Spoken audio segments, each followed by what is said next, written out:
All right, counting us down in three, two, one. Hello, everyone, and welcome to it's been a while since the gang's been back together. So I don't know if this is a set lusting Bruce, how many fix this shit rich podcast. It may go off on all of them. Yeah, crossover. Yeah, Yeah. this is a crossover. Hey, But it's too late for Rich. He can't fix anything at this point. yes. So we are talking the Dallas Cowboys today. I am Jesse Jackson. Joining me from across the globe is Bob. I'm across town. I'm joining you. Yes, Mark is across the globe. Yes, Gary. I'm actually just right about across the street from Jesse. Absolutely. And UK Mark.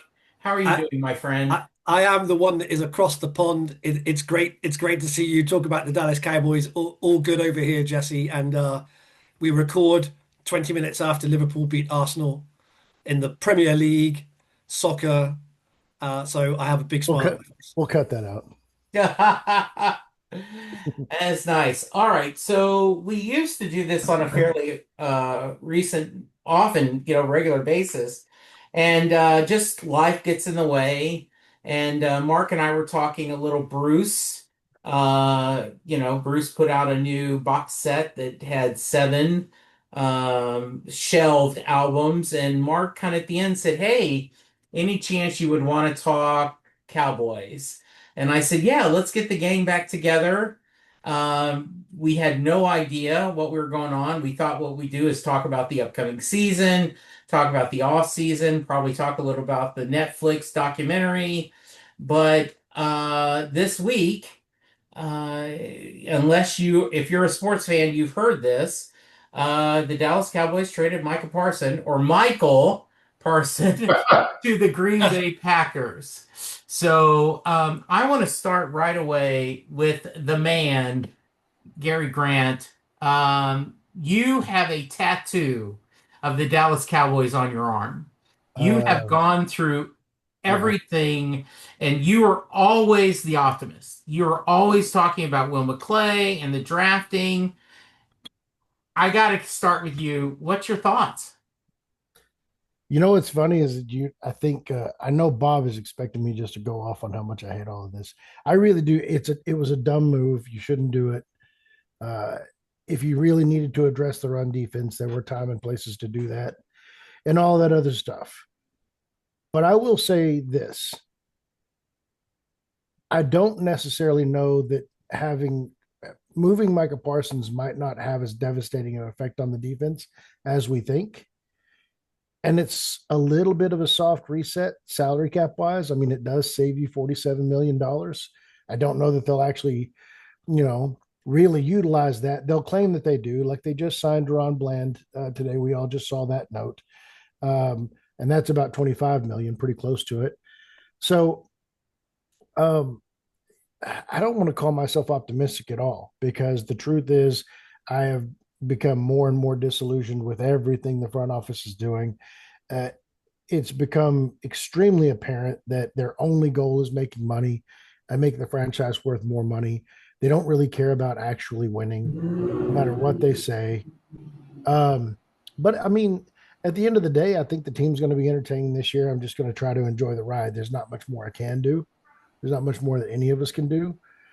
Um, some of the stuff about Micah, I expect is just like when Luca got traded and the team starts getting all of the local media to start spinning. Oh, he was fat. He did this. He did that. Yeah, what he did was put you on his back and take you to two Western Conference Finals and an NBA Finals. I can say all that about Luca. I can't say it about Micah. The truth is, in the playoffs, he wasn't great. Yeah. I'm not saying he was bad. The whole defense was bad against Green Bay last time out.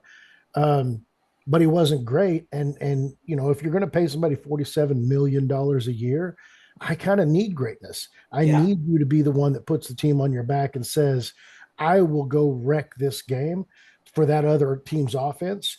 Even if you guys can't cover, even if you can't stop the run, I will go destroy this quarterback three or four times. I'll create a couple of turnovers. I'll do something to keep us in this game. And he didn't do any of it. And it's not the first time. So, you know, maybe he's just a little light for an edge and he gets worn down at the end of the year or whatever. Um, I'm not as devastated as this as I was with the Luka trade.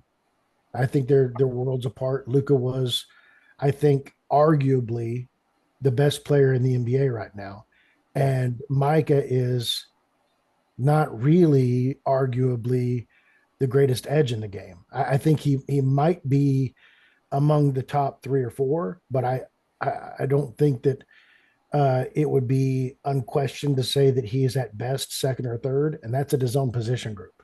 Yeah, got you. So, so I mean, it's not even I just don't hate it as much as I thought I would. The initial shock of it was they really don't care about winning. I still don't think they care about winning, and I think that that's what this was just about saving money. They can spin it any way that they want. They're complete liars and it's total bullshit. And I hate that it sounds like I'm defending them and saying it's okay to move on from him because that's not really what I'm saying. But it's just not as devastating after a couple of days as I thought it might have been. Yeah, one of the things I thought is, and when I watched the press conference, and I'm Bob and Mark, I'm gonna get you guys in here in a minute, but I went, this is revisionist history. Like Yeah. if in March or April they said we have two priorities this season. We're going to stop the run and we're going to run the ball. Every decision we make is going to be about those two things. If we're going to ask the question, does this help us run the ball? Then no, we aren't going to do it. Does this help us stop the run? Then no, we're not going to do it. Then I'd go, okay, at least there's a vision, but yeah, it's money. Bob, how about you? I agree with what Yuri said about this not being as bad as the Luka trade, but it's really bad. And the stat that Bob Stern mentioned the other day, I think, really reflects why it's so bad. I was looking it up trying to get the exact stat, but it's a metric they look at team defense and DVOA. basically It's yes, DVOA. and basically when Micah was in the lineup, the Cowboys were number one team defense in the NFL based on that metric, and when he was out of the lineup, they were next to last. That says everything. That's how impactful he was on the defense. We'll see. And from an edge standpoint, you've got the guy they drafted in the second round this year that his name I can never pronounce. Yes, thank you. Sam Williams is coming back from injury. So they brought Fowler back. So the edge, the pass rushing is not going to be terrible. Don't be surprised if you see Overshown do some of that when he comes back too. And you're right. More of Marist blitzing as well. Yeah. Eberflus, that's the thing that's interesting is he's, now that he's leading the defense, the schemes and the things that they're going to do, you'll see some differences from what was in place before. But it's just the thing that's most frustrating for me is the same thing that was frustrating about the Luka trade. They didn't get enough back. And in Jerry's, what was brought up at the press conference is, if you were going to do this, do it before the draft. Yeah. You don't wait until right before the season because your leverage is at an all-time low. You're not going to get anywhere near what you should for this asset. It's like trying to sell something at the end of the month. Everybody waits to the first of the month because that's when they get paid and they have money. We did this sale when nobody had money. Yeah. Yeah, Jesse, you'd asked me about me trying to sell my house before we went on the air. This is basically what Jerry did was he sold his house to an investor. He basically offloaded and didn't get what he should have. You 2 first-round picks that are both going to be near the end of the first round, so they're glorified second rounders. I don't pray for injury very often, but yeah, I'm not going to say the rest of that, but you know what I'm saying. Yeah, I do, and I agree that, what I said, and then I'm going to get you, Mark, is we just watched the Netflix documentary, which I think is wonderful. I mean, it brings back all the joy and the pain of watching those 90s Cowboys. But I looked at Chris and I said, 20 years from now, let's say Green Bay goes off on a run that this will be the Charles Haley thing that Green Bay, right? They'll be talking about, and then we got Micah Parson, the same way they talked about getting Charles Haley. Could be. We don't know if that's going to be the case, but it does feel. Mark, you're way over there in the UK. You have to fight to find Dallas Cowboy news. Talk to me, my friend. I was going to bed. I was literally switching my phone off and I got an alert at like 10:30 p.m., whatever it was.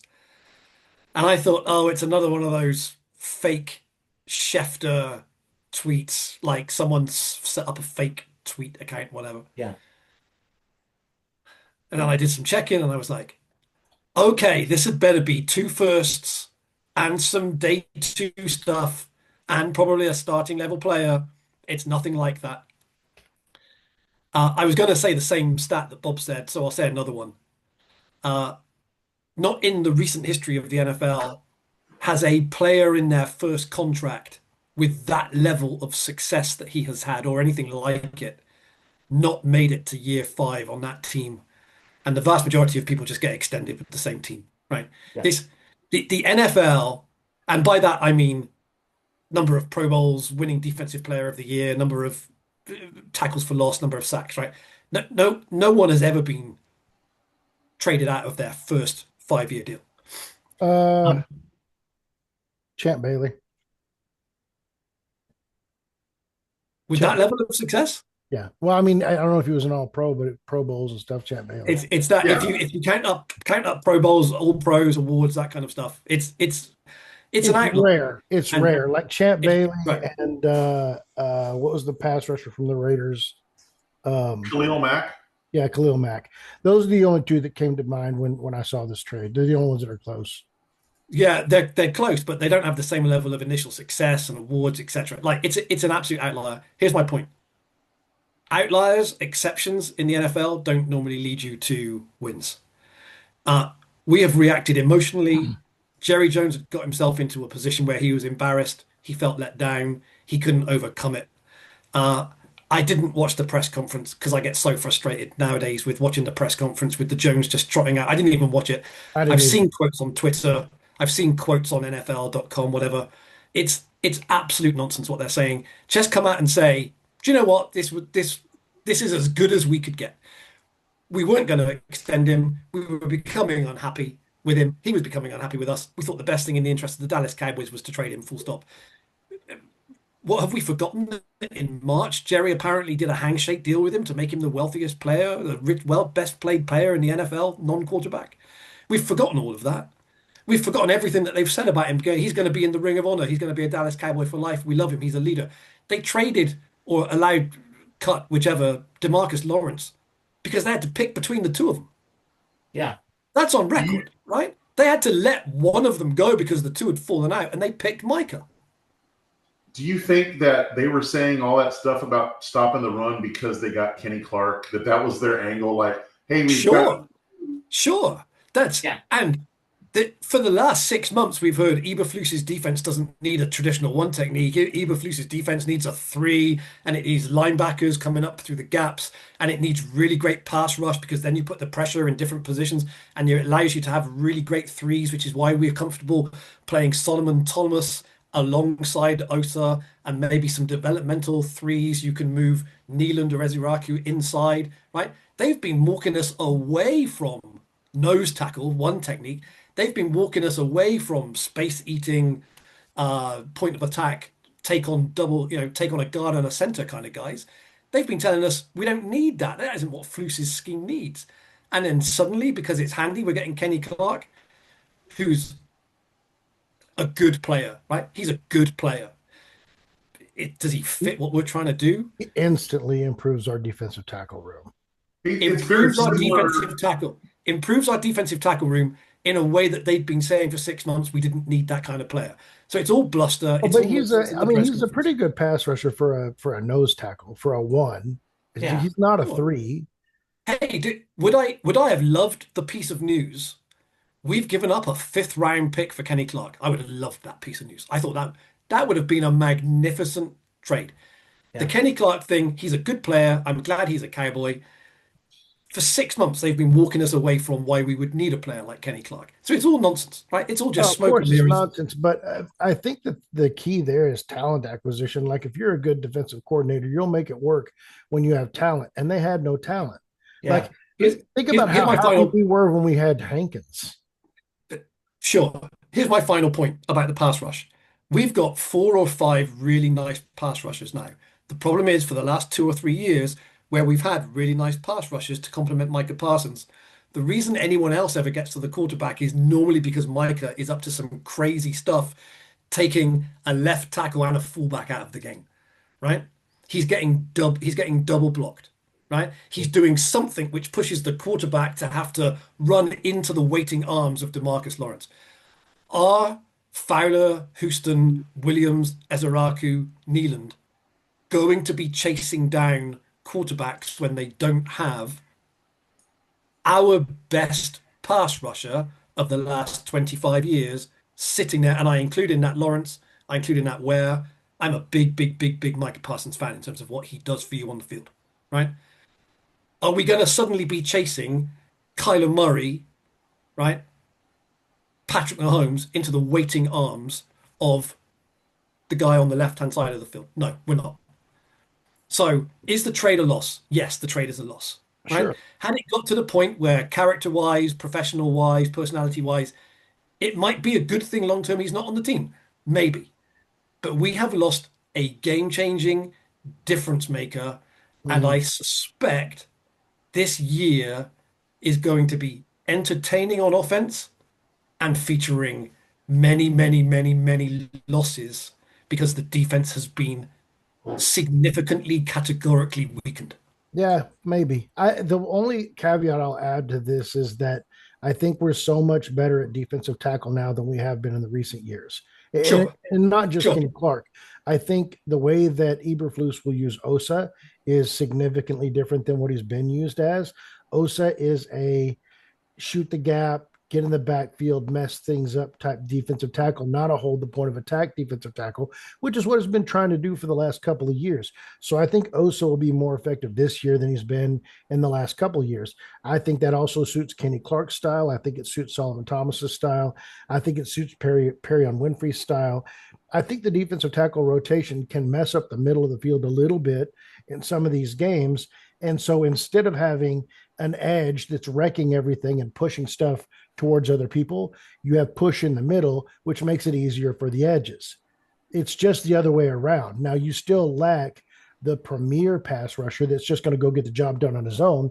But as I was saying earlier, for a guy that racks up 12 sacks a year, he's not real effective in the playoffs. I mean, you're going to face the best That's true. offensive lines. The best offensive lines are going to lead their teams to the playoffs, Yeah. and great schemes, good coaching, and all this stuff. And you get to the playoffs, and suddenly he wasn't nearly as effective. And so I just, again, I feel like just in trying to say the truth, it sounds like I'm downplaying Micah Parsons, and I'm not. He's definitely top three edge in the game.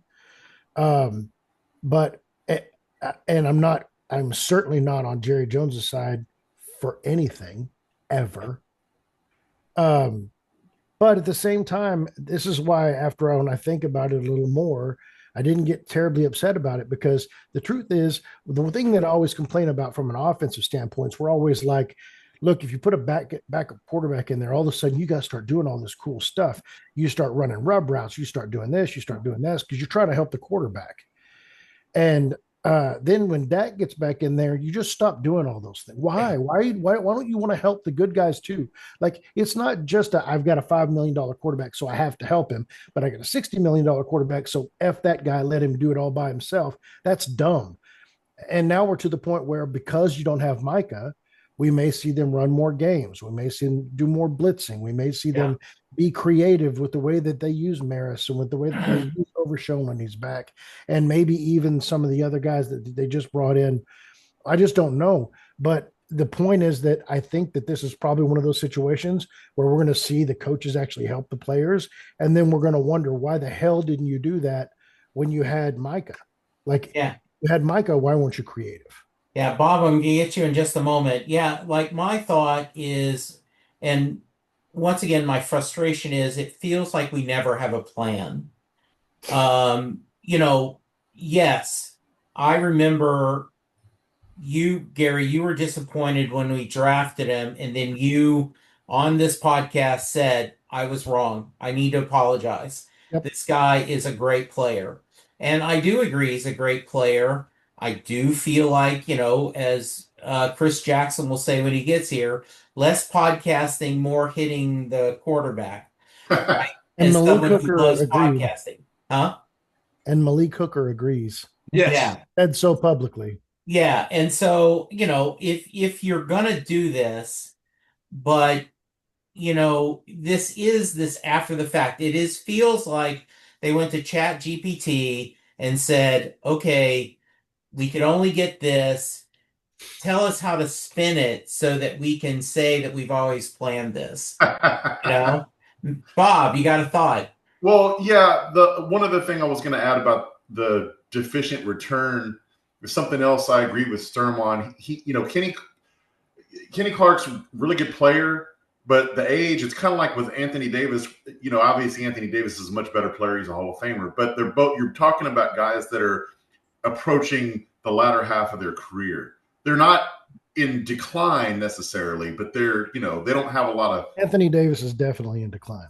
Okay, Yeah. but Kenny Clark maybe not so much. But No, because defensive tackles play later, not earlier. the point Sturm made, and I agree with, is you had to get at least one of those rookie deal guys, either Edgerrin Cooper or Golden from Green Bay, to really make this worth the trade-off from the salary standpoint and what the whole purpose of like, well, we've already got Dak loaded up. We've already got CD loaded up. We weren't going to be able to also afford Micah. Well, if you really want the benefit of offloading that contract, you need to bring in young quality talent that's still on their rookie deal to kind of help offset that as well. And they didn't do it.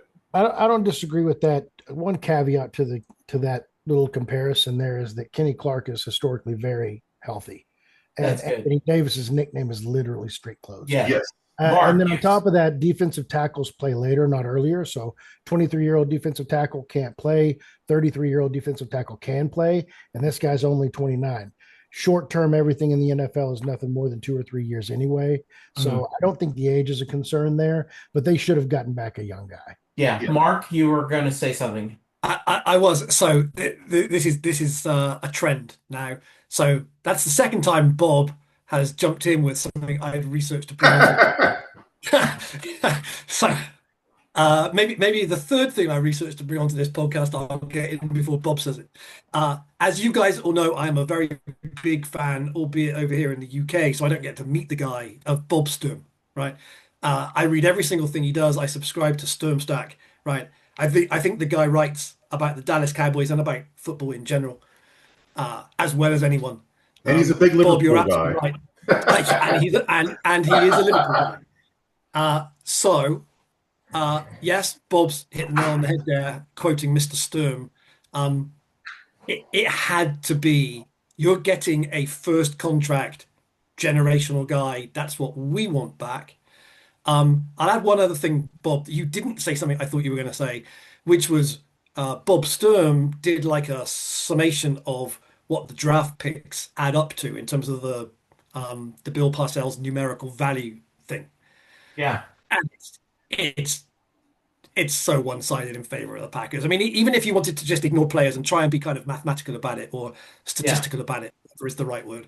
But Bob Sturm's hit the nail on the head. There is a monstrous discrepancy. They were never going to give us Matthew Golden. They were probably never going to give us Edgerrin Cooper. But let's not be sold on this trade works because of the nose tackle, the one tech, right? This trade is so far off base in terms of any way of looking at it.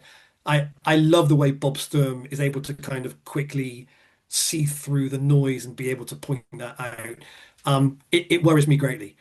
I'll just add this. You guys know my big passion in the NFL. Gary and I have spent literally hundreds of hours talking about this on podcasts, is the draft. This opens up whole new opportunities in the draft. Do we trust them to use 2 first-round picks well? Do we trust them to use the value of 2 first-round picks over the course of 2 years well, in terms of what that allows you to do with maneuvering, in terms of what it allows you to do in terms of just draft capital? Jerry said something that drove me almost incendiary the other day. He was like, well, we could just move some of these first-round picks and just trade for players. I was like, my God, no. You've actually got now the draft capital to head into 2026 and 2027 as game-changing first and second round level Yeah. draft strategy, right? Sure, trade some fourths and some fifths and some sixths to bring people in now. Don't give up first round picks when you're heading into this. And I'm not even talking about, hey, Arch Manning and that kind of stuff, right? I just mean used well, could 3 picks in the top 50 2 years in a row, right? And maybe then you even trade some third and fourths up to kind of get extra seconds and just really win that first 60, 75 of the draft 2 years in a row. I will say this, that could be utterly game changing.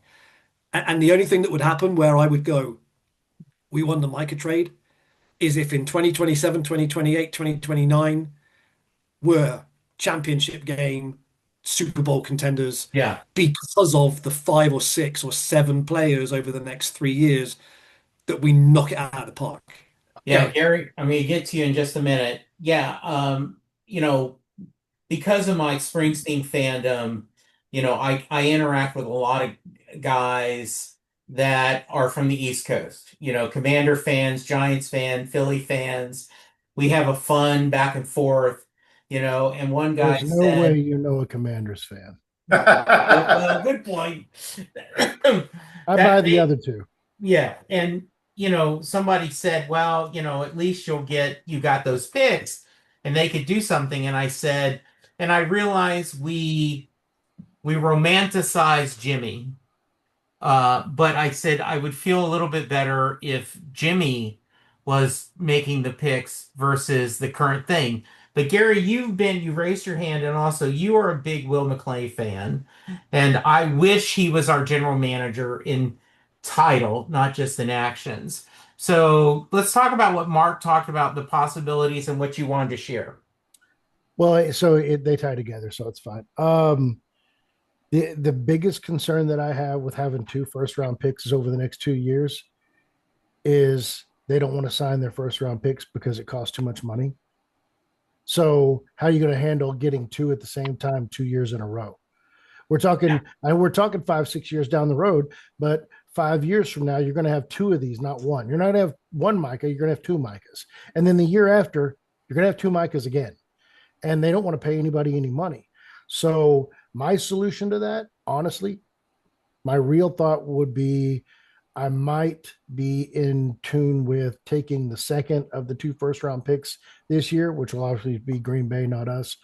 Taking the second of the 2 first round picks and trading it for a future first rounder in 2027, or yeah, 2027. So that you got 3 first round picks that year. And then that year, take all three and go really get something. That then you end up with 2 first round picks over those 2 years, but the next year would just be our regular first round pick. And the following year, you're talking a top 5 type thing, because you'll have the ammunition to go up that high if you want to. Or depending on how the draft falls, obviously you can take 2 and roll the dice with signing guys later.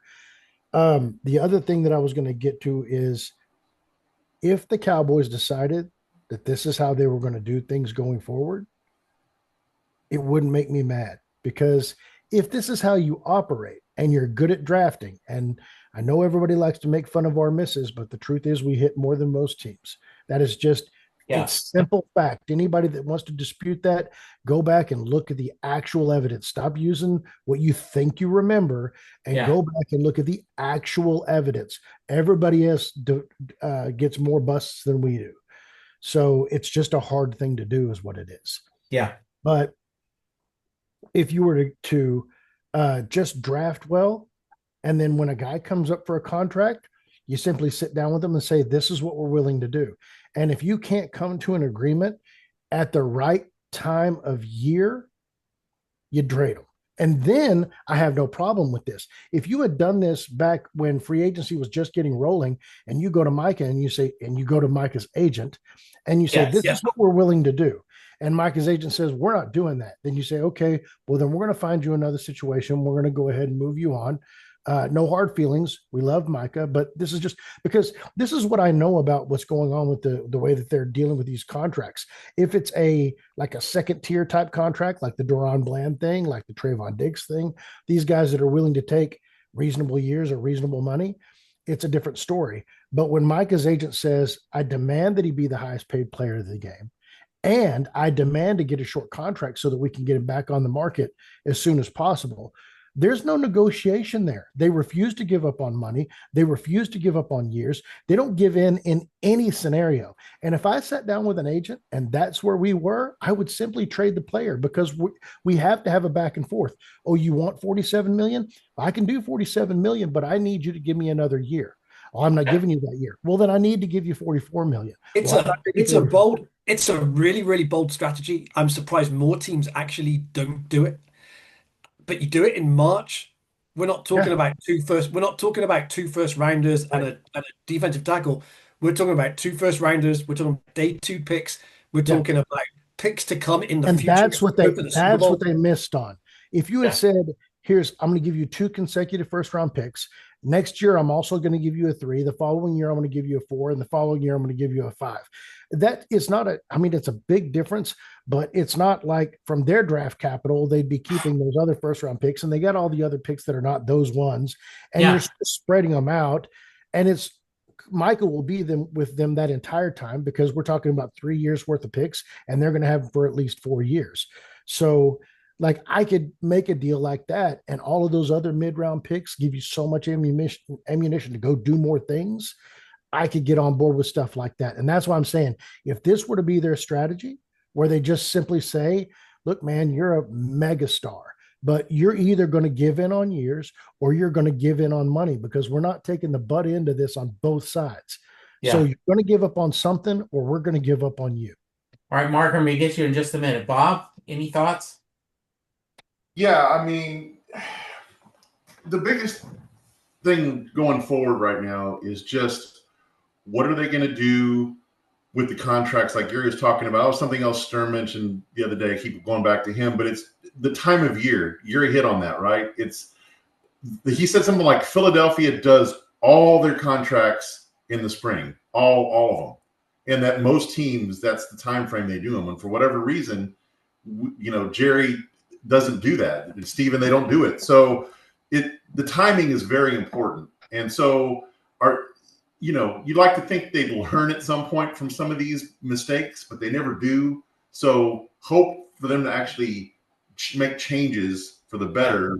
It doesn't seem very likely. So really, the only thing you can do at this point is hope that Will McClay and that group continue to have that high hit and success rate on the draft picks, and that every now and then you stumble onto something like 2016 or one of those years where, hey, you get a couple of really huge guys in the draft and we surprise the league and, go, 13-4 or something. And, you Yeah. have one of those times where we might actually have a hit and be able to make some noise. But any sustained success seems unlikely at this point. Yeah. Mark, your comment. Yes. And it's been said a few times, and the media's been saying we're just so random. There's no plan. Sustained success needs sustained strategy, right? That Yes. you research and you work out this is how you're successful in the NFL. We're going to keep doing it. The Cowboys just it's almost day to day. It's almost, oh my God, we're going to do this now, right? And we're Teams also, it don't feels win. like we're chasing the latest fad versus being ahead of it. Correct. We're never ahead. We're never ahead of the game. There's no long-term strategy. There's nothing where you can say the Dallas Cowboys do this relentlessly every Yeah. single time because they know it's going to get them to win. Carl Brandt said it the other day. I try and stay away from sensationalist stuff. I do like to see what Carl Brandt is saying on Good Morning Football. He said this used to be a football team that did content. This is now just a content team that does some football, Yeah. which just depresses me. So here's my question for you guys. over here in the UK, I get to see a lot of, the stuff that gets nationally released. I follow all the Dallas Cowboys beat writers and that kind of stuff. What I don't get to really see, because I try and look at Dallas Morning News and some of the paper stuff, it's all blocked, right? You have to have a subscription to it. So there's stuff that's being written, nuanced every day, that's being said by your local press, by friends that you're all talking to locally, right? Is this now just expected to be like a completely lost season? Because I was already thinking this was going to be very challenging, right? First year head coach, lots of turnover, new strategy, new culture. Again, that's normally a reset season, right? That's normally a 7 or 8 win, which is kind of what Vegas is saying. What's everyone there saying? Is this now just expected to be just completely dead, lost season? I'll get you guys to jump in. I will tell you. So Chris said, I want to do a father and son trip. So he bought airline tickets and tickets for us to go see the Dallas at Denver coming up in Oh, October. wow. Really? Fly to That's cool. Denver. We're gonna maybe catch a dispensary, get up that morning, go to the game, then come back Monday. Just a quick trip, just him and I. Just thought that would be fun. We've never seen a game there. And Chris, after the trade, should we try to sell our tickets? We're gonna get our asses kicked. And then he said, no, it doesn't matter. He said, look, Dispensary going first, to then it enjoy doesn't the matter. journey, right? Yeah. We're going to cook wings, we're going to get everything, we're going to play the CD, and we're going to enjoy if it's a good game, we're going to be depressed if it's a bad game because Dad, we only get what, 17 of these a year. So we're going to enjoy it. So I thought they were going to do 10 and 7 on my board at work. I changed it to 7-10. So, Bob, to answer Mark's question, what's your thoughts on the season and what are you hearing from your buddies? Yeah, I mean, I think best case scenario, it was always like possibly outside shot of making the playoffs.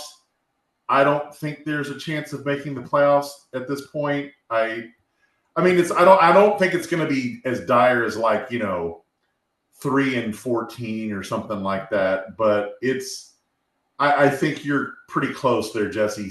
Seven wins. I think going in, I was thinking best case scenario 9 or 10 wins. But even before the Micah trade, it just doesn't have that feel. And that could be wrong. You like to hope for the best, but yeah, I think you're probably spot on about 7 and 10. Yeah, you hope they catch lightning, this new receiver tandem. Dak comes back refreshed, and we're just, crazy. And that's why we watch the games. I mean, that's why it's fun. Yeah, Aaron, Uh, a couple of notes real quick on the contract timing thing. yeah. I'll tell you exactly why we can tell that this is all about money and nothing else. They have 40 million in cap space right now. They just got through signing Deron Bland. They may sign Tyler Smith as well. Both of them may get their extensions now. Yeah. Yeah. You have 40 million in cap space. If you were to take Deron Bland's contract and say your whole contract is 96 million, I'm going to give you 40 million in year one. Okay. Or 30 or 35, whatever. Yeah. That means that the remaining years, he becomes a very affordable number. His number is very low, Yeah. which would be a low cap hit, even though it's a lot of cash, but it's a low cap hit. It's the Right. exact opposite way of the way the Cowboys do it. And they do it that way for a reason, because they always want to stay close to the cap so that they can proclaim that they're actually spending money when their actual cash spend is less than everybody else. Front loading his contract would allow them to spend more money, keep his cap hit low, spend more cash to sign more players, but they won't do that because if they did, they'd be spending more money, and they don't want to do that. So contract timing, that's just not going to happen simply because it doesn't fit the way that they do business. The other thing, talking about being ahead of the game, and this will tie in with my thoughts on the season. I think the Cowboys are going to throw the ball a lot this year. I think they're going to throw it more than they run it. I know they've talked about We want to run the ball and everything else like that. And everybody always says that. But Jason Garrett, when he was still here, for all of his flaws, he was right. The way he was doing things was right because everybody else was spread it out and throw the ball all over the place. And the Cowboys were build a big offensive line and run it down their throats. Right now, everybody is returning to run the ball, which means that everybody's defenses are being built up to stop people from running the ball. Right now is when you should be running four wide receiver sets 65, 70% of the time. Spread them out with their big fat defensive linemen and uh, and their big corners that don't cover as well as 6 foot corners don't cover better than 6'4" corners. Spread them out, run them all over the place, and throw the ball everywhere. Short passes, get the ball out of his hand fast. Wear the big defenses out because everybody's defense is being built to stop the run right now. When Garrett was doing it, they were trying to do it the right way. He just wasn't very good at it. And so they use old schemes and everything else, which takes me to the other thing. I don't think that we've seen anything yet, anything at all, which is frustrating in the preseason because it makes you look so bad. But we haven't seen anything from the real offensive line yet. And we haven't seen anything with the new schemes that they keep talking about. And going out and getting Clayton Adams, going out and get the guy from Kansas State, all of these young coaches that run modern schemes, it makes me feel like we don't know what this offense is going to be able to do. And I'll say this, if Dak is healthy, then I think 8 or 9 wins is the floor. Now, I'm not saying that they're going to win 12, 13, 14 games because the defense is going to hold them back. But I think 8 or 9 wins is the floor. And the reason that I say that is because they did that last year with Cooper Rush. We always want to do this thing where we're always doom and gloom and it's all so bad. And yet we've all sat here and watched a backup quarterback lead this team to 8 wins, 9 wins. So it's unrealistic to think that you're going to have a healthy Dak with a healthy CD and George Pickens and a pretty decent offensive line, save 1 or 2 guys that might not be great, but a decent offensive line and a modern scheme, and they're going to somehow go out there and win 6 games less than Cooper Rush could win in a shitty scheme with 1 wide receiver, not 2 or 3. So I just feel like 8 is kind of the floor. I don't see them going below that unless there are injuries, significant injuries involved. But at the same time, I think the defense holds them back. And ultimately, even if they do make the playoffs, which they probably will if they win 9 or 10 games, ultimately, even if they do win the playoffs or make it to the playoffs, they're going to lose because they're going to run into an actual complete team that plays offense and defense. And it'll be one-sided because we only play offense. So I will see, but I would say the floor is probably 8 wins and the ceiling is probably 10 with a first-round exit. You're muted, Jesse. Thought he was just laying out. You're still muted, Jesse. All right, now I am. There you go. There you go. So one of the things I was fascinated with, and I think it was 2 years ago, they had a business guy on talking about the only reason businesses spend money is to make more money. That's why no matter what the industry, you hire people because it's going to make you more money. You spend advertising dollars because you make more money. And they said the problem is the Cowboys have practically maxed out the amount of revenue they can make. They sell out the stadium. They lead.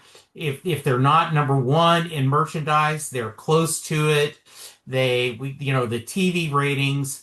So and Gary talked about this, whether they spend cash or not, their revenue. So any money they spend comes from the bottom line. It means they make less money.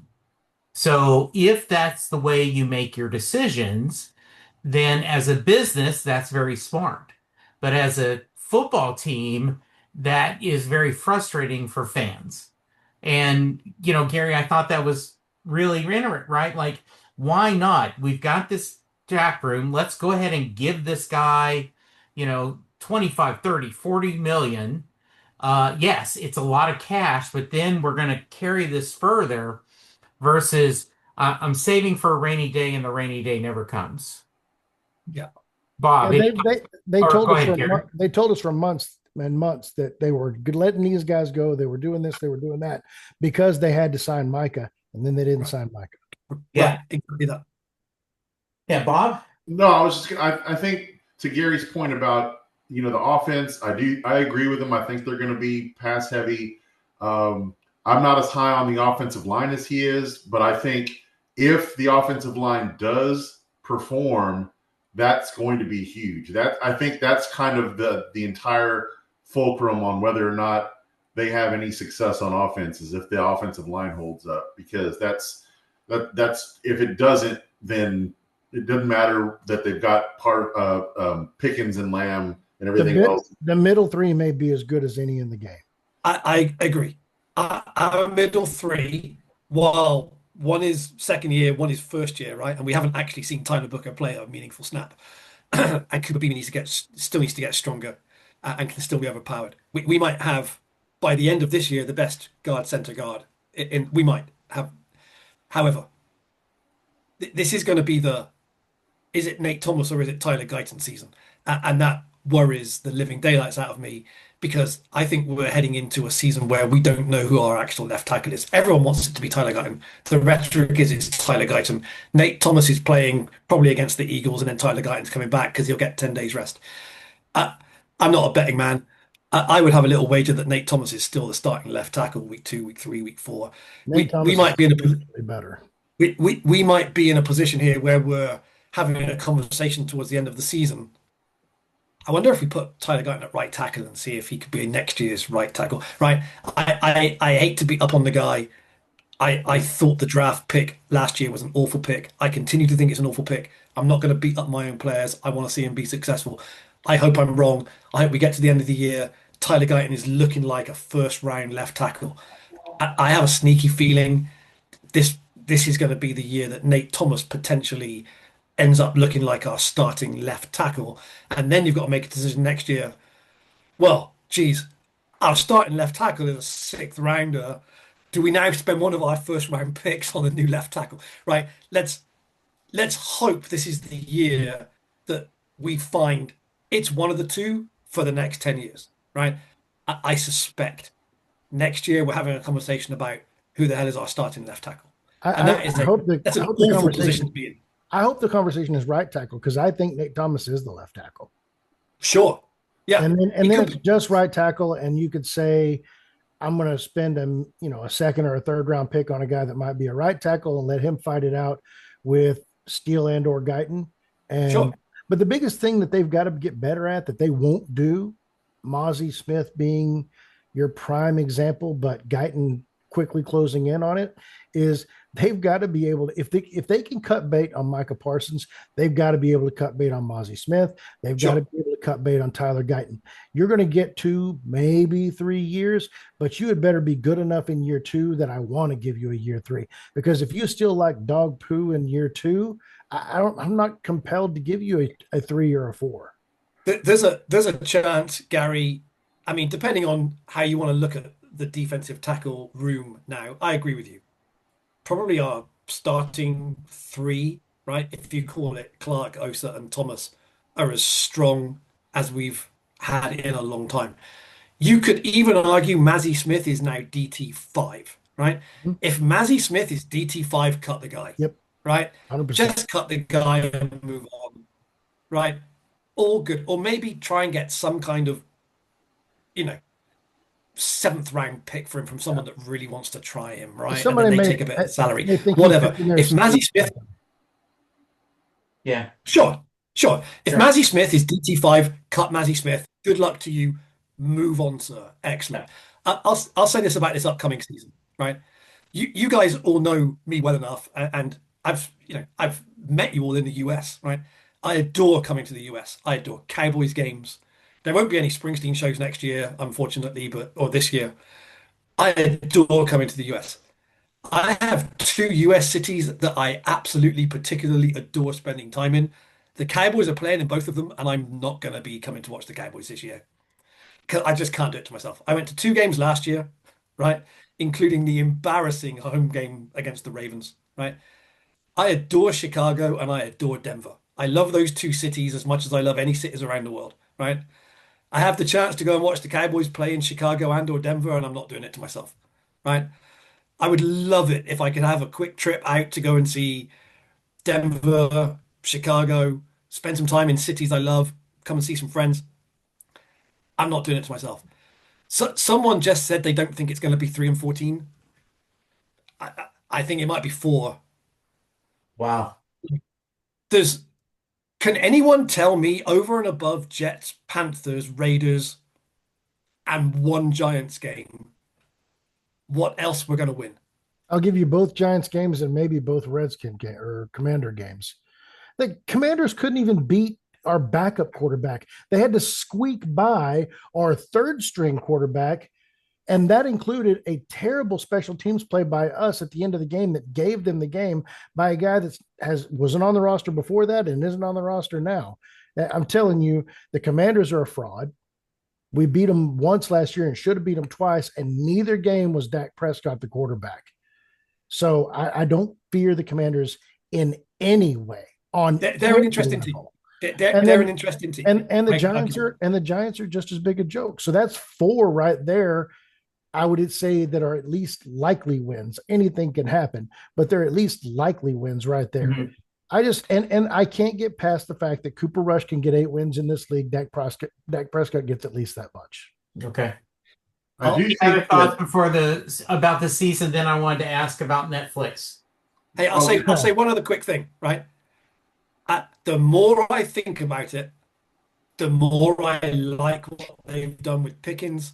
And I will say this, right?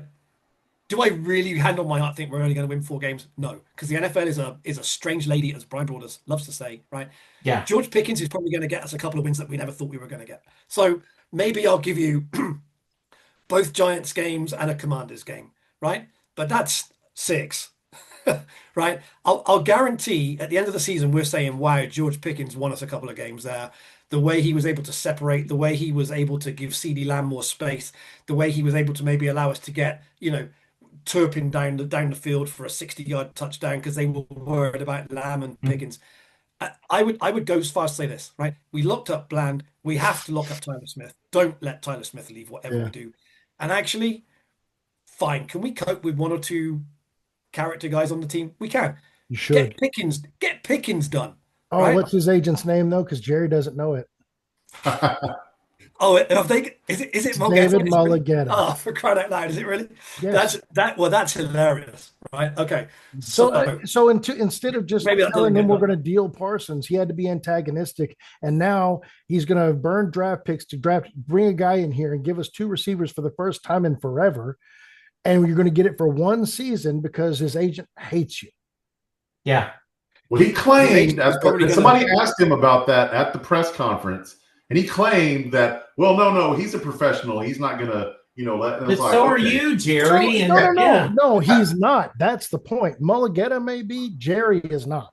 Yeah, exactly. No, he was saying Mulligetta was a professional. Like he's saying, no. But Jerry is petty. Yes. All right. He is. Hey, let's assume that 2 very wealthy men are going to get this thing sorted out in the best interest of a player in the next 8 months.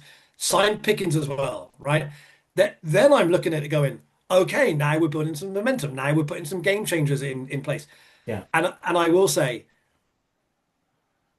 it could be 4 wins, right? It's probably 6, 7, 8, right? But it really, really, really could be 4. I see us losing 37-35 a lot this season. It's one of those deals where if things get wobbly, they're a lot more likely to collapse the rest of the season than to get it together. Yeah. All right, guys. Are we calling the Eagles game? Because I think the Eagles are going to absolutely destroy us. Yeah. That's going to be nasty. And then how do you bounce back against the Giants and the Bears? Well, you have no choice. That's the thing, because the season's still early, so everybody should still have their optimism. But the truth is, The truth is, the Eagles don't demolish Dak. Now they could. It could happen. Anything can happen, but traditionally, it's just not the way it goes. I We'll think see. Yeah, and it would be exciting for us to surprise the NFL, but then everyone's going to be on their D and everyone talking about it. So yeah. one All thing, Gary was talking about the division, about the Commanders not, being as good as last year, and I think that's definitely a possibility. But I think It is. we need to realize the Giants are going to be better than they've been for a few years. They're not going to be a playoff team. They're probably not going to win 8 or 9 games, but they're not a pushover anymore. Correct. I mean, division games are never pushovers anyway. So Yeah, Well, I the expect last it few to be years, a the battle. Giants have been a bye week. They absolutely have been. Kind of, but we'll see. But I mean, Russell Wilson's not what he used to be either. So we'll No, see but who's the rest actually of that playing team quarterback. has a lot of Now, talent. if they let the kid play, that's Yeah. a different story because that kid is special. That He kid, looked They good in might have preseason. the quarterback from last year's draft. they do. The They do. Giants might have the quarterback They from do. 2025. That kid's good. all right. All right. Beep, changing subject. Has everyone had a chance to watch the Netflix special? Yeah. I haven't seen the last episode, Okay. I've only seen the but I know what first happened. one or two. Yeah, you see what happens. Mark, from a fresh perspective, give me some thoughts. What and about it? This is going to surprise you, right? I watched the entire thing just thinking, are we doing this again? Right? There were 3 or 4 things I found interesting, right? Now, and one of which you guys all probably knew because you lived in Dallas or at least in the US. I had no idea about the racism accusations about Troy Aikman, none, because I would, Because they're this unfounded. and entirely unfounded by the signs of things. Yeah. But that was interesting to me that they covered it, and I'm good for them for doing so. But living in the UK in the early 90s, there was no internet, Twitter, blah blah blah, Yeah. and the little that was covered was, you hardly even got told who the Super Bowl teams were. You had to find out how to watch the games, right? That was interesting to me. I have to say, I thought they were more open about some of the negative side of the teams in the 90s. Maybe then that went a bit deeper. Um, but that's it, right? I think the premise of the thing was that probably in 2022, 2023, when this whole thing was commissioned, right? Jerry thought this was going to be the recording of them becoming very successful again, right? And for the fact that episode 8 is the only up-to-date bit, literally there's not, I think there's one shot of Mike McCarthy. They could have got his view on stuff. There's no interview with Jason Garrett meaningfully.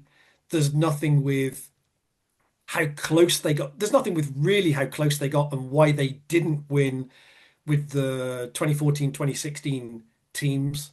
There could have been so much more introspection, thought, why did we lose? What are we learning from? Which tells me, right, there's no interest in learning from it. Just look at how successful we are on other metrics. Where were some of the um, key players, and I don't mean actual football players, the Yeah. key players within the Dallas Cowboys? Will McClay, where's he? Right? This is a cap space driven league. This is a cap limited league, Yeah. right? Where's Adam Proviska, the head of cap, right?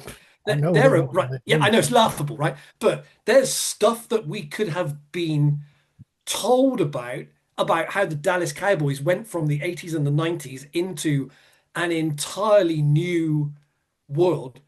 There was no mention of we won before there were all of these limitations, right? And now we don't know how to win. So here's how we're dealing with it. I Yeah. thought there could have been other stuff covered like that, right? So look, I found the whole thing quite acerbic. Jerry Jones and Stephen Jones now just entirely wind me up. I don't really believe a thing that is being said, and this sounds cynical and judgmental, and I don't mean it. I don't really even think that was aimed at fans of the Dallas Cowboys. I think it was just aimed at sports people that might find it interesting, right? There's no self-reflection. There's no geez, wow, we really screwed up here. Here's how we could have done this Yeah. differently, right? Hey, Jason Garrett, right? Why didn't the 2016 team win the Super Bowl, right? Why didn't the 2014 team win the Super Bowl? That kind of stuff. So look, interesting, two or three things that taught me something, but man, I thought it wasn't for the fans. It wasn't for the fans. Well, I think it is for I do think it's for a general audience, and I do think it's a really well done documentary that Yes. does remind people, like Chris, who's, in his middle 30s, when they talk about he doesn't remember the Cowboys being good. And to Yeah. see Yeah. Okay. this, Jeez. um, and this was, our love story between Jerry and Jimmy and all this different stuff. I knew that Aikman had a temper, but I did think it was funny hearing the overcusser Aikman on the side. That's Like yeah. that That's was like, whoa! I'm waiting for someone to make a joke to him about it. So, Bob, your thoughts on this thing? Yeah, I still need to go finish the rest of the series. I've seen the first episode or two, I think maybe two. Yeah, And I just haven't. I've had a lot going on, so I'm trying to get to it as I can. But yeah, I like what I've seen so far. I mean, I was going in. It was one of those things where it was like, oh, this is just going to be more, you know, Jerry, self-aggrandizing bullcrap. But it Yes. it yeah, does. It is good to be able to see and hear from a lot of those guys, that were involved directly, the players and Jimmy and Barry and some of those guys. So it's very well done. So I am looking forward to seeing the rest of it, and I enjoy what I've seen so far. So I wasn't really looking forward to it when it came out, but I have liked what I've seen. So I want to hear your thought, Gary, but what I thought was interesting is Chris, Linda, and I are all watching this together, and Linda's like, I feel sorry for Jerry. What? Jimmy was mean to him. I can't believe that Barry was the first time he was treated like, no, Jerry is the bad guy. No, do not feel Well, sorry for the evil. Corby on the ticket did a whole segment after that about how big an asshole Jimmy was, and then like it's completely Jimmy's fault that he refused to like toast Jerry and all that. And I was like, let's not rule out Jerry's portion in all this. Yeah, absolutely. Gary. Well, I'll start with the Jimmy Jerry piece that you're talking about. There's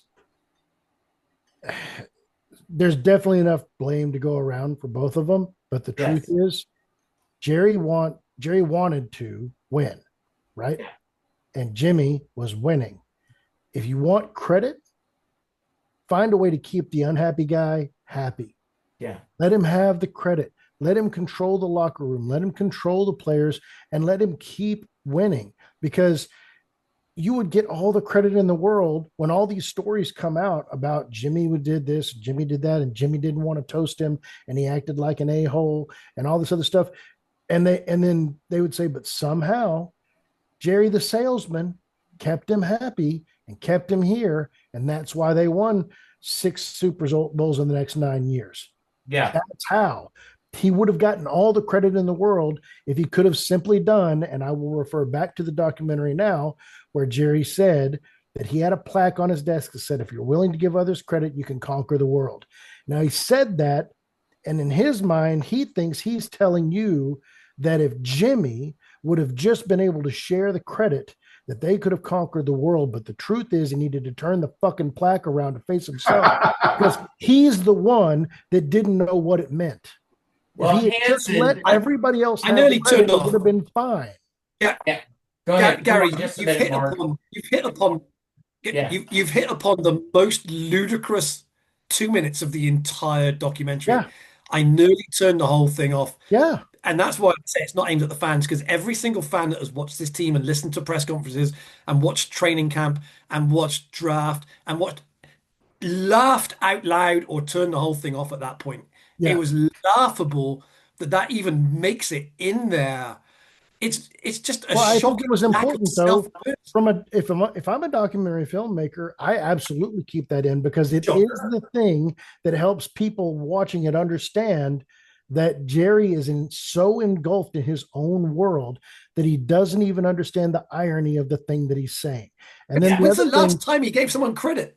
yeah, and then the other thing that I'll tell you is, I think it is pieces of it and enough of it is aimed at normal fans because some of us really enjoy reliving the things that we got to see in the early 90s. Like it's been a long time since we've been able to feel those emotions, and we're certainly not going to get to do it again in our Yeah. lifetime. So it's fun to go back and relive it from the early 90s.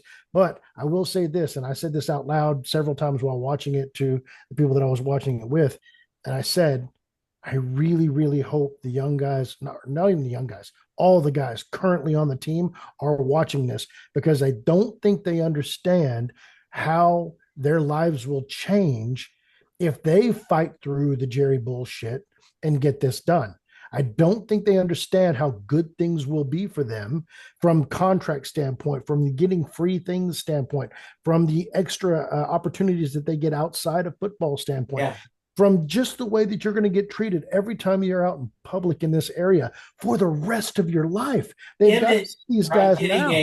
Emmett getting a police escort home. Yeah. Yeah. Yeah, So that was it's funny. little things like that that I hope they're watching it because the truth is Jerry was just as big as dumbass back then as he is now. And somehow Jimmy and those guys were able to fight through all of that and still win in spite of it. If this team is ever able to win it again, it'll be in spite of the Jones family. And I say that because it's going to get worse when Jerry's dead. The only person Worse. left that cares a little bit about winning is Jerry. Steven doesn't give a shit about anything but money. And so when Steven is fully in charge, we're royally screwed. So do you know what? There was one moment where one member of the Jones family had a really good line that I thought was really good. That's Charlotte Jones, who said right towards the end, "We always say we're going to get them next time, but we're running out of we're going to get them next times." And Yes. that bit got kind of pre-broadcast Yeah. and as a snippet, right, as a trailer. And I was like, huh, okay, maybe they're going to be kind of self-aware. Maybe there's going to be some She inflection, is. right?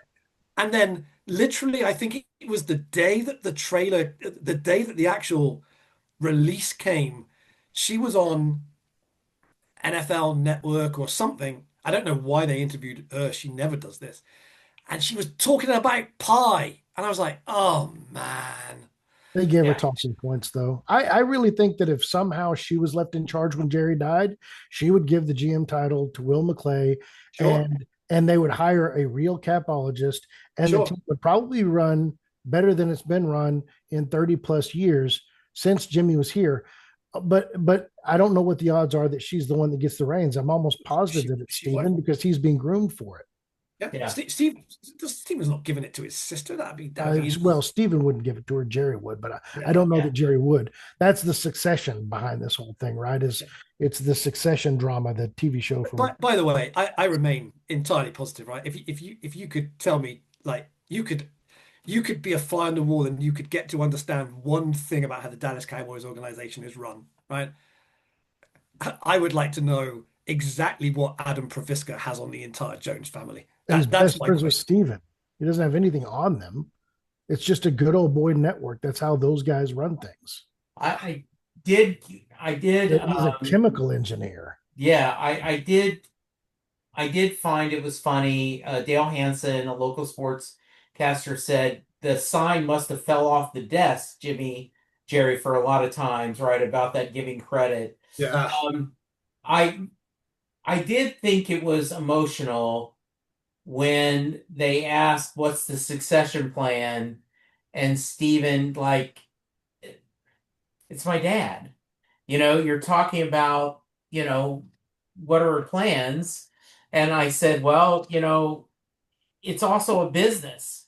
And as you know, Mark, right, a few years ago, when the Queen died, there was this long protocol about what was going to happen.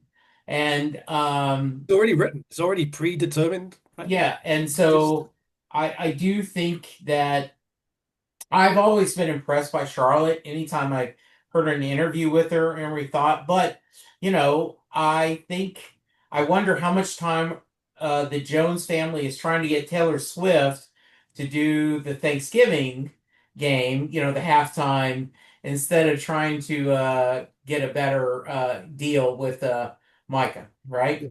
And that's a shot, but I'm going to take it. Well, you're not wrong though. That's why if Steven's left in charge, Steven doesn't care about Taylor Swift, but he also doesn't care about Micah Parsons.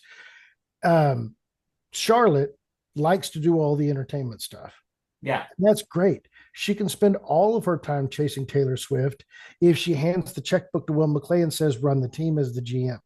yeah, Yeah, So, and that's why 100%. I would hope 100%. that she would be the one that would be. I know she's not. Steven's being groomed for it, and he's the one that's going to get it. And I don't think there's any doubt about that.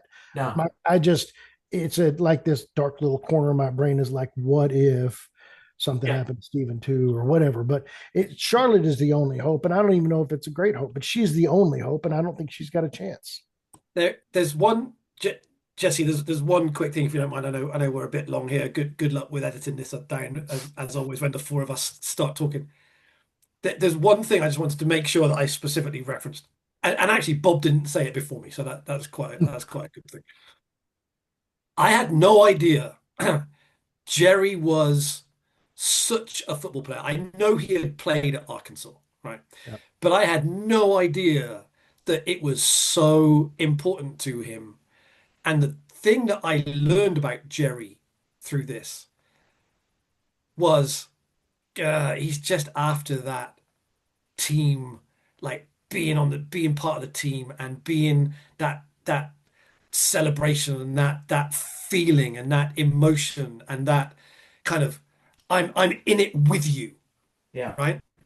And that was interesting to me because there's nothing wrong with that, but you still have to be able to step away from it and realize that when you're doing damage or when other people can do certain facets of a job better. That educated me as to why he still wants to be in the middle of it, why he cannot walk away from it. He still wants that Arkansas State Championship from 1960, whatever, right? National Yeah. He championship. he want he wants to feel, yeah, national championship. He still wants to feel that he is absolutely intrinsic to it. That they could have done more on. I thought that was really, And really interesting. they touched on it with Jimmy because the Jimmy and Jerry conversation, they actually had this with, I think it was Bob Costas was asking the questions, and he asked Jimmy if he respected Jerry's football knowledge, and he was like, yeah, as an owner, sure. And he's like, no, no, no, like as your equal. And he's like, no. And people thought that that was harsh, but it's truth. And I wish they had like spent maybe a little more time getting into that because it is the difference. Exactly what you're talking about. People think a lot of people around here are always like, Jerry doesn't know anything about football. We should just get away from him. I'm like, that dude played on a national title team for Frank Broyles. He knows football. But the difference was when he was done with college, he was a 22-year-old kid that had learned a lot about football from one of the greatest minds in football of his time. And so he certainly knows more about football than the average guy walking the streets. But Jimmy then spent 30 years in the trenches every day, all day, learning everything as the game evolved and everything else, That's it. which is The why game at evolved. that point, Jerry didn't have anywhere near Jimmy's brain from a football perspective. And so Jerry's still trying to push his way in, and Jimmy's like, no, man, you don't understand what I've been doing for 30 years. It'd be like Jimmy saying, I know oil and gas like Jerry. Of course you don't. That's ridiculous. Yeah. That's all he did for 30 years. It's how he made his billions. So it's I think it's crazy that I spend time like trying to defend Jerry back in the day when people would say he doesn't know anything about football. I'm like, that's ridiculous. He probably knows more than you, but neither one Yeah. of us should be running a pro franchise, and neither should he. Yeah, and I think, when you've been doing this, um, we'll bring it back to Bruce, as it always is. There was the guy um, who wrote the Down in Jungle Land, The Making of Born to Run, and he was interviewing Bruce's sister, and they were talking about the 10,000 hours. Yeah. The Math Gladwell, right? That's doing 10,000 Yeah. hours is how you get it. And she said, no, no, no, it isn't just the hours. It's the passion you have about the thing you're doing for 10,000 hours. If you're just doing 10,000 hours just just because you're there and listening, it isn't. And so, yes, Jerry has done ownership and football things for now, he's been having this, what, 30 years? Yeah. 35, but it isn't the day in, day out that if he had, no, I'm going to have somebody else run my businesses and I'm going to start and learning everything, we could have picked this up. Smart people, surround yourself with smart people who disagree with you and help you, and that's how you build a team. That's it. You know, I mean, Gary, you've often, and Bob, you guys have both complimented me in the past. You guys have both worked with me.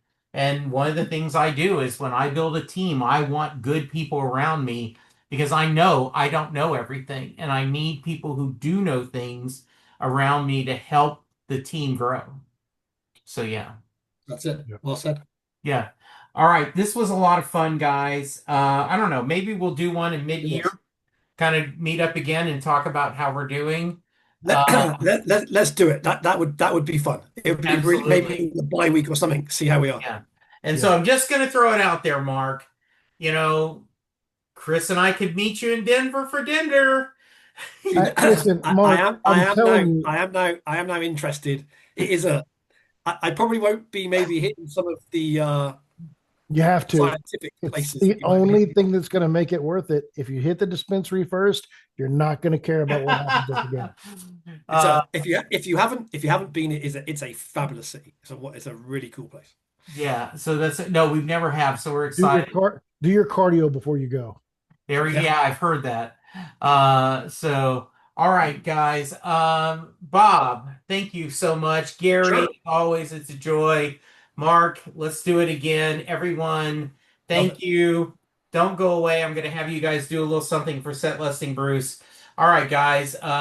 Let's go Cowboys, and we'll talk to you mid-season. Bye. All right. Hang on while I've got you guys.